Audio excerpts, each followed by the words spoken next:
পরের হক নষ্ট করা এখন স্বাভাবিক ব্যাপার হয়ে গেছে, এর পরিণাম নিয়ে আলোকপাত করুন। ভাইরা আমার, এটা সব জায়গায় আমরা বলার চেষ্টা করি, একটা হাদিস শুধু শুনলেই যথেষ্ট হবে। নবী করিম সাল্লাল্লাহু আলাইহি সাল্লাম বলেছেন, সম্মত মুসনাদে আহমদে হাদিসটি বর্ণিত হয়েছে, আদ-দাওয়াবিনু সালাসা, কিয়ামতের দিন আল্লাহর কাছে 3 ধরনের মামলা উঠবে। কয় ধরনের মামলা?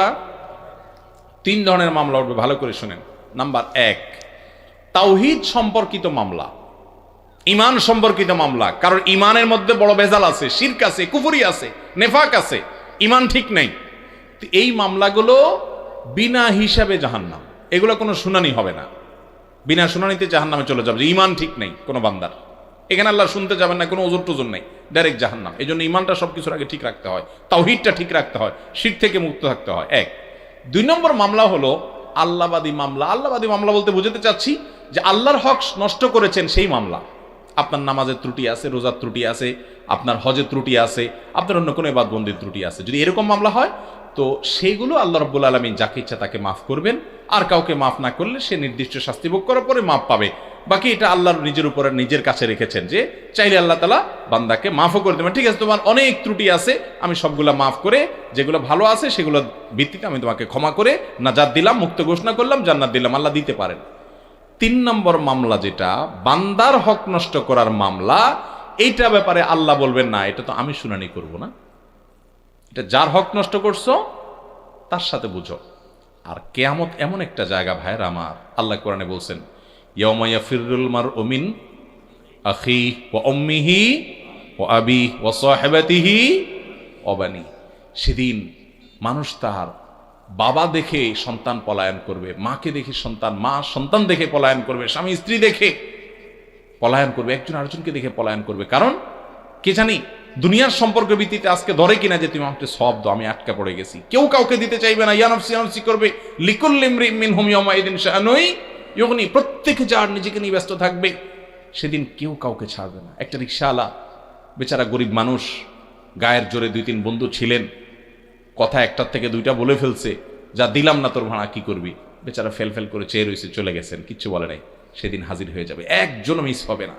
কোথায় কোন জেলায় করেছেন সব হাজির হয়ে যাবে।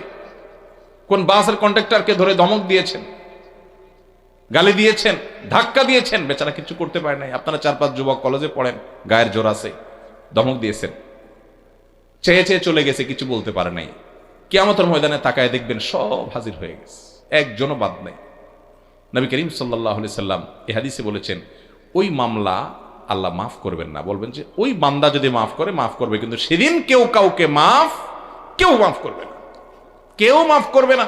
এই জন্য নবী করিম সাল্লাল্লাহু আলাইহি সাল্লাম বলেছেন, ওই দিন আসার আগে একে অন্যের কাছ থেকে পাওনা দেনাগুলো চুকায় নাও, মাপটাপ চেয়ে নাও, যেদিন আর কোনো কিছুতে কাজে আসবে না, কেউ কাউকে ছাড় দিবে না। একটা গালি দিয়েছেন অন্যায় ভাবে, নবী সাল্লাল্লাহু আলাইহি সাল্লাম বলেছেন তাড়াতাড়ি এখনই মাপ চেয়ে নেন, দেরি করেন না। যদি সে আগে মরে যায়, মাপ চাওয়ার সুযোগ শেষ হয়ে যায়, বা এক সময় দুইজন দুদিকে চলে যান, আর চেনা দেখা সাক্ষাৎ না হয়, এটা আপনি ভুলে যেতে পারেন, আল্লাহ ভুলবেন না। কিয়ামতের ময়দানে সবাই দাঁড়াবে, একটা একটা করে বিচার হবে। এই জন্য নবী করিম সাল্লাল্লাহু আলাইহি সাল্লাম বলেছেন, আতাদরুনা মানিল মুফলিস, আচ্ছা তোমরা কি জানো সবচেয়ে বড় ভিখারি কে, অভাবী কে? সাহাবীরা বলছে, ইয়া রাসূলুল্লাহ, আল মুফলিসু ফীনা মান লা দিনারা ওয়ালা দিরহাম, যার টাকা পয়সা নাই সেই তো গরিব অভাবী, আমরা জানি। নবী সাল্লাল্লাহু আলাইহি সাল্লাম বলছেন, না, আমি সেটা বলছি না। শুনো, এই লোক তো গরিব, ঠিক আছে, এটা আসল গরিব না, আসল গরিবের সাথে পরিচয় করায় দিই, শুনে যাও। আসল ভিখারি কে? দুনিয়াতে অনেক রাত জেগে ওয়াজ শুনছে, ওয়াজ করছে, তেলাওয়াত করছে, নামাজ পড়ছে, তাহাজ্জুদ পড়ছে, শীতের মধ্যে ফজর নামাজ পড়ছে, দান সাদেকা করছে, অনেক নেক আমল করছে, উমরা করছে, হজ করছে, তাসবিহ তাহলিল করছে, চোখের পানি ফেলছে, আমল অনেক করছে, মাশাআল্লাহ। এগুলো নিয়ে কিয়ামতের ময়দানে আসছে যে এত আমল নিয়ে আসছে, এখন তো জান্নাতে যাবই।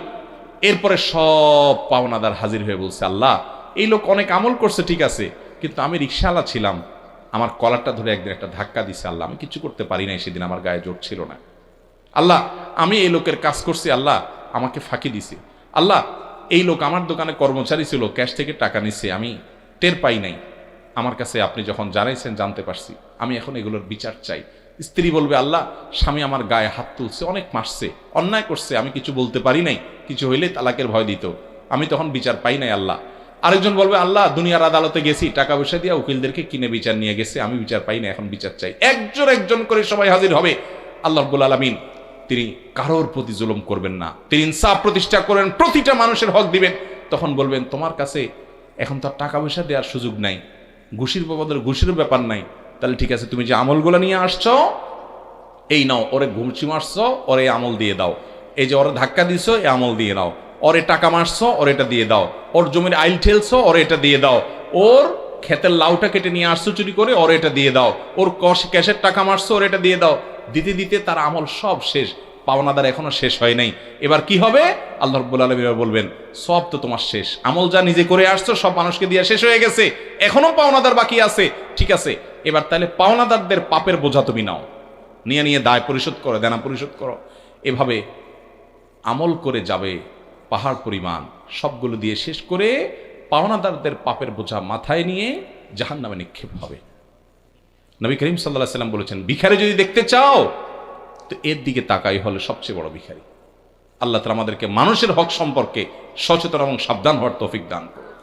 ভাইরা আমার, আমল একটু কম করেন, আমল একটু কম করেন, অসুবিধা নাই বাবা, কিন্তু মানুষের কোনো হক কখনো মারবেন কখনো না। আপনি মনে করতেছেন আমরা এই স্বামী স্ত্রী, তো স্ত্রীর প্রতি জুলুম করতেছেন, স্ত্রী মনে করতেছেন স্বামীর প্রতি জুলুম করতেছেন, বাপ মনে করতেছেন ছেলে মেয়ের প্রতি জুলুম করতেছেন। জি না, কেউ কাউকে সেদিন ছাড়বে। এই জন্য ওই যে 3 ধরনের মামলার ভিতরে আল্লাহর হকে একটু উল্টাপাল্টা করছেন, মাফ চান, আল্লাহ মাফ করতে পারে। বান্দার হকে ঝামেলা করবেন, আল্লাহ আমাদেরকে বোঝার তৌফিক দান করুন।